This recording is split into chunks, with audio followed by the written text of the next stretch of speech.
Hello all, and welcome to our lecture series for medical students rotating through the Pediatric Emergency Department. I'm Dr. Iman Lubani, one of the pediatric emergency physicians at London Health Sciences Centre in London, Ontario, Canada. And today we're going to be talking about bronchiolitis, a common entity that we encounter in the Pediatric Emergency Department. So our objectives today are to define bronchiolitis, to review the clinical presentation and diagnosis of bronchiolitis, to review the differential diagnosis of bronchiolitis, and to review current evidence on treatment of bronchiolitis. What is bronchiolitis? Bronchiolitis is a lower respiratory tract infection that primarily affects the bronchioles, which are the small airways in the lungs. It's an inflammatory condition that results in inflammation and increased mucus production in those bronchioles, and as a result, it results in a small diameter in those bronchioles, or decrease in diameter of those bronchioles. By definition, this has to be a first episode of wheeze and must be in a child less than anywhere from 12 to 24 months old. The definition varies depending on the source, but I would say most of us agree that it's a child 2 years of age or under. And this child has to have physical findings of viral respiratory tract infection with no other explanation for wheeze. So this can't be secondary to an aspirated foreign body or secondary to some underlying condition like cystic fibrosis, for example. The etiology of bronchiolitis is viral. RSV remains the most common cause of bronchiolitis, with about 3/4 of cases resulting from RSV. Rhinovirus is one of the other common causes of bronchiolitis. Less common are parainfluenza, influenza, human metapneumovirus, adenovirus, coronavirus, human bocavirus. The list is long. Of note, since the onset of the COVID-19 pandemic in late 2019, our epidemiology for bronchiolitis has changed. So where in the past here in North America, the seasonal peaks occurred in our winter, so November to April, because of the seasonal peaks of RSV, currently that seems to no longer be the case, with cases of bronchiolitis being diagnosed even in the summers. And that seems to be potentially because of the shutdowns that we all experienced during the COVID-19 pandemic. So lots of kids were protected away from viral infections, and as society has reopened, people are no longer masking. These viral conditions seem to have come back with a vengeance at a time that they normally wouldn't be occurring. It remains to be seen how this will all pan out in the future, but it's an interesting change in epidemiology. How does bronchiolitis present clinically?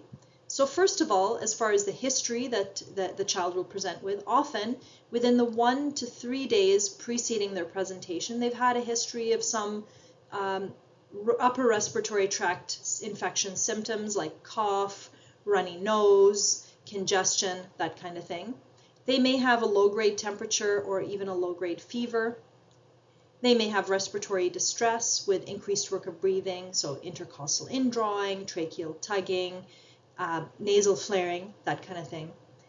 They'll have poor feeding that is often secondary to the increased work of breathing. They're not feeding well because of their nasal congestion, because they're working harder to breathe.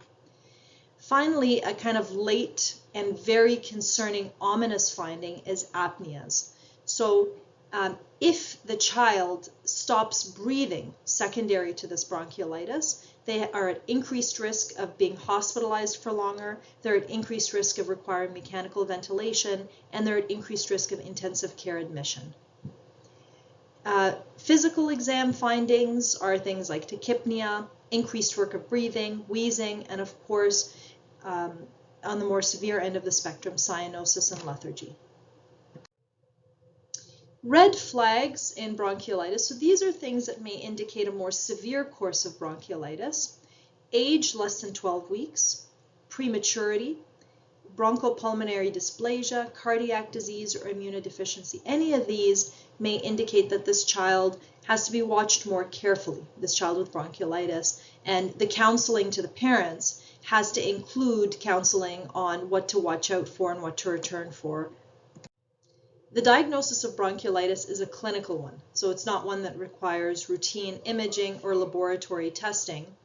In cases where chest x-rays are performed, they may show hyperinflation or bronchial thickening. And at times we do employ the use of viral NP swabs, nasopharyngeal swabs, in terms of diagnosing and cohorting the exact etiology. So this may be used if in a community we want to pinpoint epidemiology of the epidemiology of bronchiolitis in that particular community at that particular time, or it may be used to cohort patients who are being admitted to hospital so that we know we put all the RSV positive patients together, all the influenza positive patients together. The differential diagnosis of bronchiolitis is broad. Not everything that wheezes is bronchiolitis. So asthma, of course, is on the differential, and this is in a child who has wheezed before. Other pulmonary infections, such as bacterial pneumonia, as well as things like laryngotracheomalacia, foreign body aspiration, GERD, congestive heart failure, vascular rings, allergic reactions like anaphylaxis, cystic fibrosis, mediastinal masses, or tracheoesophageal fistulas, to name a few. The management of bronchiolitis, this is a tough topic because it's one where really a lot of work has been done, but not much evidence for any benefit for most of the treatments that we've sometimes employed in the past. We'll go over each of the treatment modalities and how they stack up.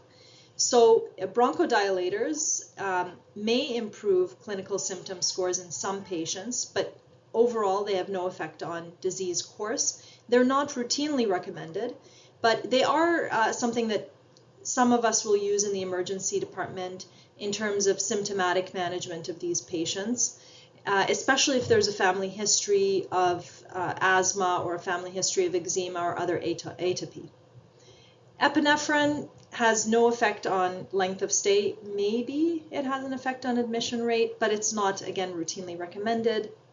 Nebulized hypertonic saline, there's been an update with a more current Cochrane review in late 2017 that says that maybe there's evidence to show some benefit with decreased length of stay and decreased hospitalization. We still do not routinely use nebulized hypertonic saline, but it's an option. Steroids are definitely not routinely recommended in kids with bronchiolitis, and they seem to have no effect on admission rates. Nutrition and hydration, so supporting a child's nutrition and hydration as needed is one of the few proven techniques of supporting these children, as well as administering oxygen for oxygen saturations less than 90%. So in essence, the management really is supportive for these kids. Antibiotic use is definitely not routinely recommended, and routine screening for serious bacterial infection is not recommended. So unless there's some reason that you feel that there's something atypical about this patient, we do not routinely screen for any serious bacterial infections. So let's take a look at some questions so that we can review our knowledge. All of the following are true except A, bronchiolitis is a lower respiratory tract infection. B, bronchiolitis occurs in children up to 4 years old. C, the most common cause of bronchiolitis is RSV. And D, routine chest x-ray is not recommended in the diagnosis of bronchiolitis. So we know that bronchiolitis is indeed a lower respiratory tract infection. It is most commonly caused by RSV, about 3/4 of the cases. Chest x-rays are definitely not routinely recommended in the diagnosis. And so we're left with B as being false. Bronchiolitis occurs in children up to 2 years of age, not 4.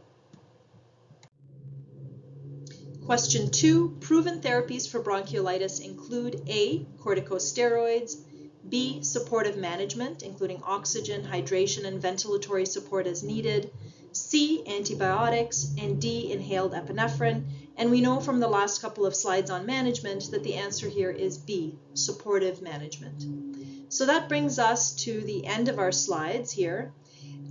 Make sure to check out some of the other lectures that we have available on our website. and looking forward to seeing you all in the Pediatric Emergency Department. Best of luck to you all.